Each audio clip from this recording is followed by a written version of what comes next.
Subscribe करें हमारे YouTube channel साधना gold को और पाएं वीडियो सबसे पहले। और हाँ, बेल आइकन दबाना ना भूलें।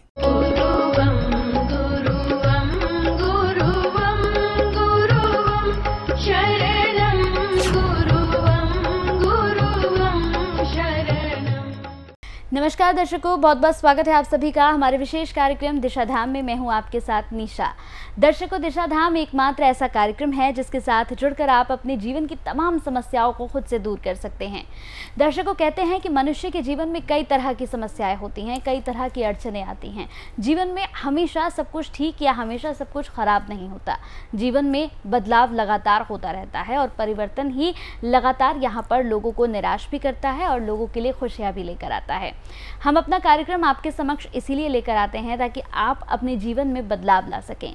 अगर आपके जीवन में कुछ भी खराब चल रहा है या फिर आपके काम जो बनते बनते बिगड़ जा रहे हैं, आपके स्वास्थ्य को लेकर आप परेशान चल रहे हैं, तो आप हमारे इस कार्यक्रम के साथ जुड़ सकते हैं और कार्यक्रम के साथ जुड़कर आप यहाँ पर अपनी तमाम समस्याओं का समाधान भी पा सकते हैं, क्योंकि लगातार गुरु हमारे साथ यहाँ स्टूडियो में मौजूद रहती हैं जो आपको लगातार यहाँ पर ज्ञान की कई बातें बताती हैं। तो चलिए अपने आज के विशेष कार्यक्रम को आगे बढ़ाते हैं और मिलकर स्वागत करते हैं गुरुमा तपेश्वरी नंदा जी का। गुरुमा, बहुत बहुत स्वागत है आपका।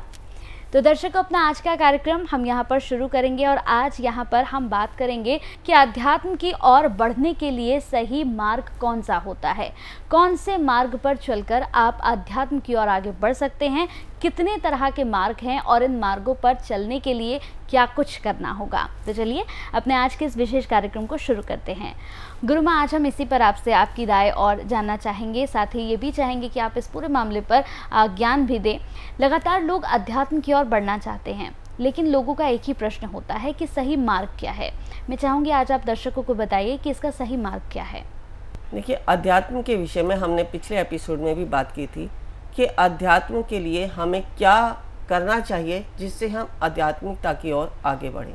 तो आध्यात्मिकता के लिए मैंने सबसे पहला विकल्प बताया था आपको कि गुरु से दीक्षा प्राप्त करना। लेकिन यहाँ गुरु आपके समक्ष वो होना चाहिए जो आपके मन की सारी बातों को सुन सके, ताकि आप उनके सामने जब भी जाएं तो अपने जो ब्रेन है उसको बिल्कुल खाली कर दें। जितना भी आपने अब तक अपने जीवन में भरा था जब आप गुरु के संपर्क में गए हैं उससे पहले का, वो जाकर सब कुछ वहाँ अपना ब्रेन खाली कर दें, ताकि जब आपका ब्रेन खाली हो जाए तो गुरु के द्वारा दिया गया ज्ञान या गुरु भी आपके उन बातों से समझ ले कि आपके जीवन में क्या घटित हो रहा है और क्या घटित होना है, क्या होना चाहिए। तो इन सब बातों को जब गुरु समझ लेते हैं तभी आपके जीवन का वह सार आपको देते हैं जो आपके जीवन के लिए अनिवार्य है। जब आप गुरु से दीक्षा लेते हैं तो गुरु आपको उसी प्रकार की दीक्षा देंगे कि जिस प्रकार के विचार आपके थे उन विचारों से आपके गुण और योग्यता क्या है। यदि आपके गुण और योग्यता के अनुसार आपको दीक्षा मिली है तो आप जीवन में कभी भी असफल नहीं हो सकते। सत्य मार्ग की जो दीक्षा है वो इसी तरह दी जाती है कि आपके गुण और योग्यता को जानकर, जब आपने अपने गुण और योग्यता या आपका मार्ग क्या है, आपके देवी या देवता, आपके इष्ट या आपकी प्रीति किस देवता में है, आपके पिछले संस्कार क्या कहते हैं, आप पीछे जन्म में क्या करके आई हैं, इस जन्म में आपका उद्देश्य क्या है, यदि उन सबको जानकर आपको गुरु दीक्षा देता है तो आप अपने मार्ग पे बहुत ही सरलता से चल सकते हैं और अपने मार्ग को सुगम बना सकते हैं। अब पहला विकल्प हुआ, हमने गुरु से दीक्षा ली। अब दीक्षा किस प्रकार लेनी चाहिए? हमें दीक्षा सत्य मार्ग की लेनी चाहिए। दूसरा विकल्प हमारा ये है कि जब हमने दीक्षा ले ली तो जो हमारे जीवन की आवश्यकताएं हैं उनको पूर्ति करने के लिए गुरु से हम मार्गदर्शन करवाएं। जब गुरु आपको उनके अनुसार मार्गदर्शन करते हैं तो उसी मार्ग को अपनाकर आप अपने जीवन को सफल बना सकते हैं। जैसे किसी के गुण और योग्यता की बात मैंने की है, तो गुण और योग्यता, कोई होता है कि जिनकी जो है हीलिंग पावर बहुत अच्छी है, कोई होता है कि जिनका जो है आशीर्वाद की पावर बहुत अच्छी है, जिनको ये होता है कि कोई किसी के साथ जुड़कर भी उसे आगे ऊंचाइयों तक ले जा पाता है। यानी यहाँ जो संसार में प्रकृति में जितने भी मनुष्य हैं सबके संस्कार अपनी संस्कृति या अपने खुद के संस्कार और खुद के कर्मों के अनुसार होते हैं। यदि हम अपने खुद के कर्म और खुद के संस्कार और खुद की परिस्थितियाँ खुद की आवश्यकताओं के अनुसार करते हैं तो हम जीवन में आगे बढ़ सकते हैं। जैसे अगर आपको जीविका कमानी है, आपके पास कोई आवश्यक साधन नहीं है जीविका के लिए, तो आप गुरु के पास जाके उनसे हीलिंग प्रोसेस सीखकर अपने जीविका का साधन बना सकते हैं, यानी आप आत्मनिर्भर बन सकते हैं। जब आप आत्मनिर्भर बन गई, आपके पास जीविका का साधन हो गया, तो आप अध्यात्म की अगली ऊंचाइयों की तरफ अग्रसर होते हैं। मैंने ये बात इसलिए कही है क्योंकि बहुत सारे ऐसे लोग होते हैं जो गुरु के पास आते हैं, यानी मेरे पास भी ऐसे बहुत सारे लोग आते हैं जो आने के बाद अपनी जो उनकी आर्थिक परिस्थितियाँ होती हैं वो बहुत अच्छी नहीं होती हैं, जिनके कारण वो बहुत दुखों का सामना कर रहे होते हैं। उनके घर में यदि कोई बीमार हो जाए तो दवा देने योग्य उनके घर में साधन नहीं है। तो इसलिए मैंने यहाँ ये विकल्प इसीलिए बताया है कि आपको दीक्षा के बाद अपनी आवश्यकताओं को पूरा करने के लिए ये हीलिंग कोर्स को सीख लेना है। इसको सीखने के बाद जब आप किसी के लिए कोई कल्याण करते हैं, जैसे किसी व्यक्ति को आपने सही कर दिया, तो आपके अंदर से जो ऊर्जा है वो विकसित होती चली जाएगी। यहाँ विकसित मैंने इसलिए कहा है कि जब आप किसी को ठीक करते हैं तो आपकी जो आंतरिक खुशी होती है वो आपकी असहनीय होती है। जब आप असहनीय स्थिति में जाएंगे जो खुशी की है, तो वो ही आपकी एनर्जी को डेवलप करती है, आपके भाव उत्पन्न करती है, आपके अंदर एक ऊर्जान्वित करती है, जो कि आपको अध्यात्म के मार्ग पर आगे लेके चलती है। जैसे बहुत सारे लोग होते हैं जिन्होंने कुछ भी नहीं पता कि आध्यात्म क्या है, गुरु क्या है, लेकिन फिर भी एक शब्द सुन लिया, जैसे रेकी लोगों ने किया। तो रेकी में जो फर्स्ट पार्ट सिखाया जाता है उसमें अपनी खुद की ही शक्तियों को जागृत करने का मार्ग बताया जाता है, यानी हमारे सातों चक्र और हमारे शरीर के बॉडी के जो ऑर्गन्स हैं उनको सही रूप से हील करने का मार्ग बताया जाता है। जब हमारे सातों चक्र हील हो गए और हमारे बॉडी के ऑर्गन्स हील हो गए तो हम शरीर से स्वस्थ हो जाते हैं, मन से स्वस्थ हो जाते हैं और हम आध्यात्मिक ऊर्जा को गेन करने लगते हैं। जो लोग रेकी सीखे हैं, जिन्होंने रेकी का पहला पार्ट किया है, फर्स्ट लेवल किया है, वो इस बात की अनुभूति को महसूस करते होंगे और वही अनुभूति उन्हें आगे के मार्ग की तरफ लेके जाती है। ये बात मैंने इसलिए बताई है क्योंकि बहुत सारे लोग हैं जो ये कहते हैं कि हमें लामा फेरा हमने किया लेकिन उतना लाभ नहीं हुआ जितना हमारे जो साथ में सीखा था जिन्होंने उनको हुआ है। तो उनको जो लाभ हुआ है उनके पीछे कारण है। वो कारण क्या है? उनके खुद के भाव, उनकी खुद की ऊर्जा जो पहले से ही ऊर्जान्वित है, लेकिन आपने उस ऊर्जा को ऊर्जान्वित नहीं किया। तो इसलिए यहाँ मैं ये बताना चाहती हूँ, जो लोग रेकी अगर नहीं समझ में आता है, रेकी नहीं कर पाते हैं, तो हमारा जो मुद्रा विज्ञान है वह भी यही कार्य करता है जो कि एक रेकी से होती है। लेकिन यहाँ मैं मुद्रा विज्ञान को भी रेकी से ज़्यादा एडवांस बताती हूँ, क्योंकि जो हमारा मुद्रा विज्ञान है ये भगवान शिव और भगवान बुद्ध की, यानी विष्णु और महेश दोनों की ही जो मुद्राएं हैं उनसे लिया गया है। ये 108 प्रकार की होती है। इनमें से सिर्फ 20 मुद्राएं ऐसी हैं जो हमारे जीवन में आध्यात्मिक ऊर्जा का विकास करती हैं। आध्यात्मिक ऊर्जा का जब विकास हो जाता है, जो लोग बहुत ध्यान की अवस्था में जाना चाहते हैं उनके लिए ये 20 मुद्राएं बहुत ही आवश्यक है। जब वह व्यक्ति 20 मुद्राओं को कर लेता है तो आगे समाधि की यात्रा के लिए वह तैयार हो जाता है। जब आप समाधि की यात्रा के लिए तैयार होते हैं तभी आप कुंडलिनी जागरण के लिए तैयार होते हैं। जब आपका कुंडलिनी जागरण हो जाता है तभी आपकी दैवी शक्तियाँ जागृत होती हैं। तो कहने का तात्पर्य यही है कि हमें हमारे जीवन में कब और किस प्रकार करना चाहिए, ये एक गुरु के माध्यम से ही हमें पता चलता है। हम जाने अनजाने कभी भी कुछ भी किसी भी मार्ग पर चल देते हैं, लेकिन हमें उसका लाभ नहीं होता। हाँ, कुछ लोग होते हैं जिनके पहले से ही संस्कार ऐसे हैं जो आध्यात्मिक हैं, जिनके घरों में शुरू से ही संस्कार ऐसे दिए गए हैं, जहाँ उनकी पहले से ही एनर्जी डेवलप है, वहाँ ये चीज़ें मैं मानती हूँ कि काम कर जाएंगी। लेकिन अगर आप अननोन हैं, बिल्कुल आपके घर में किसी गुरु का स्थान नहीं है, या कोई परमात्मा या किसी संस्कार भी आपको नहीं दिए गए हैं, परमात्मा से जुड़ी कोई बातें आपको नहीं मालूम है, उनकी महिमा का आपको गुणगान नहीं मालूम है, तो भी आपके जीवन में वो सब हीलिंग कोर्सेज इतना कार्य नहीं करेंगे जितना करना चाहिए। अब जो लोग अध्यात्म में अभी हीलिंग कोर्सेज के बाद अपने ध्यान की अवस्था में आ जाते हैं, या गुरु के द्वारा जो आपका नाम होता है उस नाम के अनुसार दीक्षा को प्राप्त करते हैं, तो उस मंत्र को जपते जपते ही आपके नाम से संबंधित जो आपके शरीर में ऊर्जा है, यहाँ मैंने नाम का इसलिए बताया है कि जो आपका नाम होता है, जैसे सपोज करो एक नाम है हिमांशु।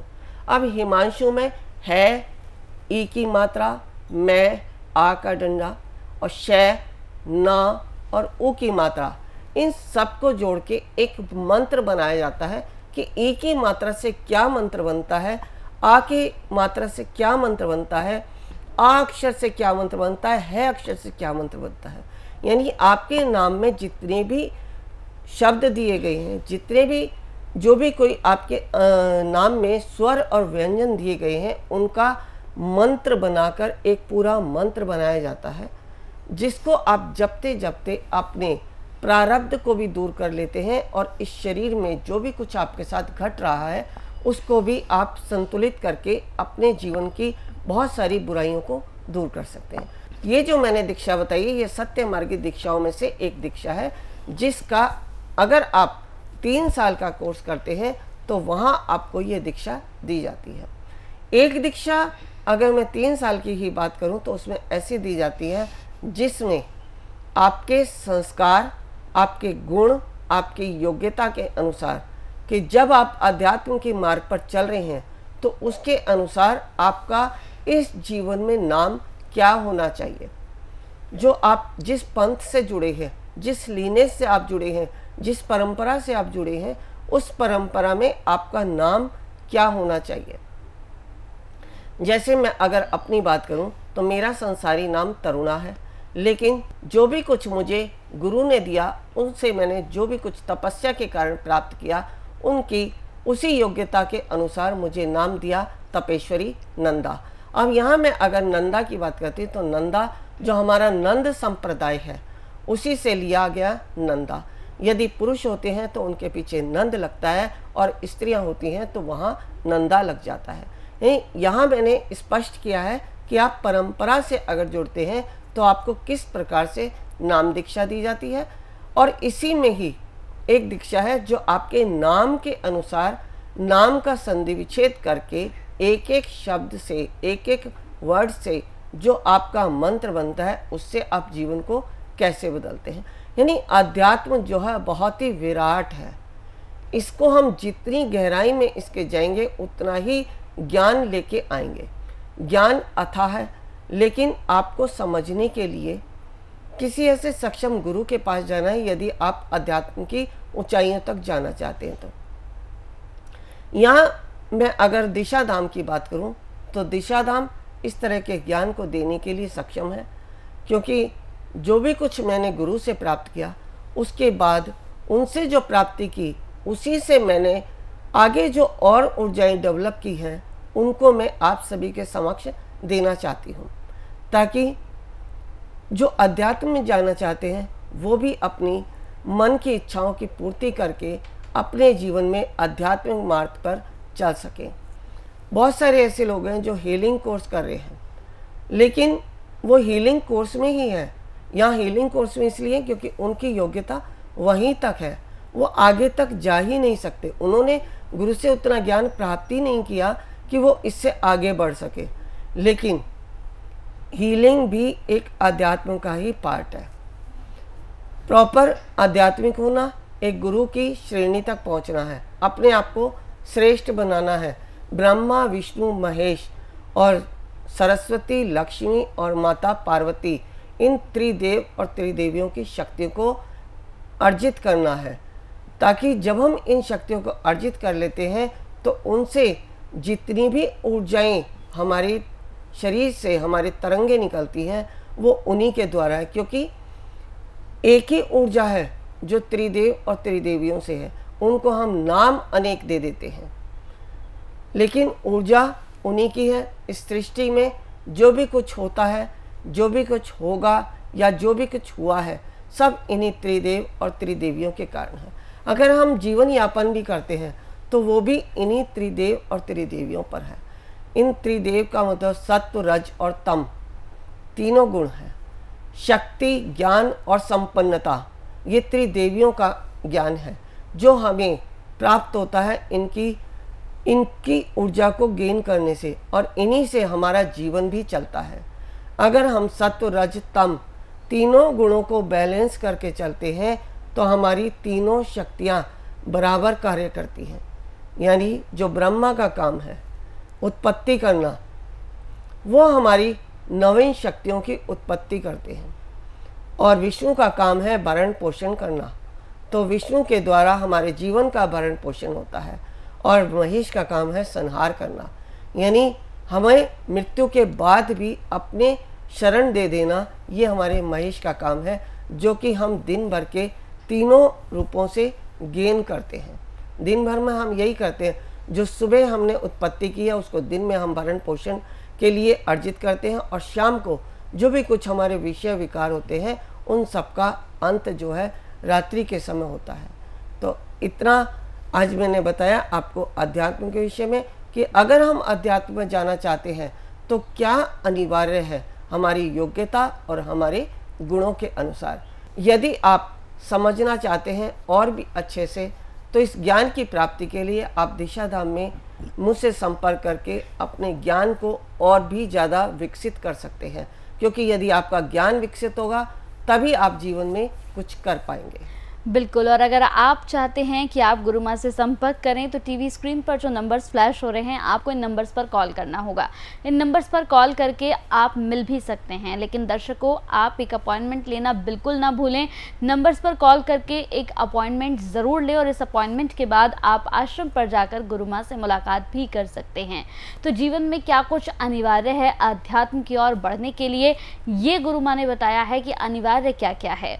यहाँ गुरु माँ ने बताया कि आपकी योग्यता बेहद अनिवार्य है, और उसके साथ साथ आपके अंदर के गुण, ये दोनों ही चीज़ बड़ी महत्वपूर्ण रखती है अपने आप में। तो अगर आप चाहते हैं दर्शकों किसी भी तरह की कोई जानकारी पाना, तो टीवी स्क्रीन पर जो नंबर्स चल रहे हैं आप इन नंबर्स पर कॉल करके जानकारी पा सकते हैं। मुलाकात करना चाहते हैं तो अपॉइंटमेंट लेने के बाद मुलाकात भी कर सकते हैं। और अगर किसी भी तरह की जानकारी शिविर से जुड़ी हुई आपको चाहिए या कोई भी जानकारी आश्रम से जुड़ी हुई आपको चाहिए, तो आप वेबसाइट भी हम लगातार फ्लैश कर रहे हैं, इस वेबसाइट पर जाकर भी तमाम जानकारी आप हासिल कर सकते हैं। तो चलिए वक्त हो चला है आपसे विदा लेने का, समय की कमी है लेकिन फिर भी पूरा प्रयास है कि गुरु माँ के जरिए आप तक यहाँ ज्ञान की तमाम बातें पहुँचाई जा सकें। तो चलिए वक्त हो चला है विदा लेने का। गुरु माँ बहुत बहुत शुक्रिया, आपने अपना कीमती समय हमें दिया, बेहद शुक्रिया आपका। नमस्कार। ऋषिकेश में जो हम शिविर कराने जा रहे हैं, हमारा उद्देश्य है कुंडलिनी जागरण।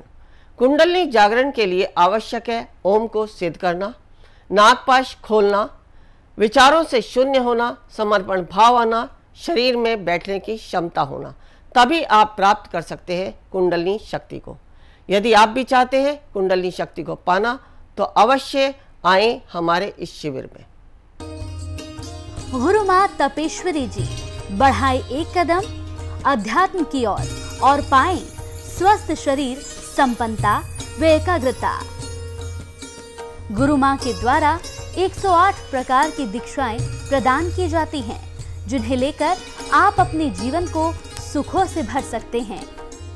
आप गुरु माँ से ध्यान व उपचार पद्धतियां सीख सकते हैं, जैसे मुद्रा विज्ञान, साधना से सिद्धियों की ओर, तत्व ज्ञान, लामा फेरा, तनाव, डिप्रेशन, पागलपन, नजर दोष, टोने टोटके में अत्यंत प्रभावी, योग माया, रोगी को रोग मुक्त करना, हुंकार विद हलीम बौद्धिक, विकास एवं लक्ष्य प्राप्ति हेतु, टिंटी सर्कल एकाग्रता बढ़ाने के लिए।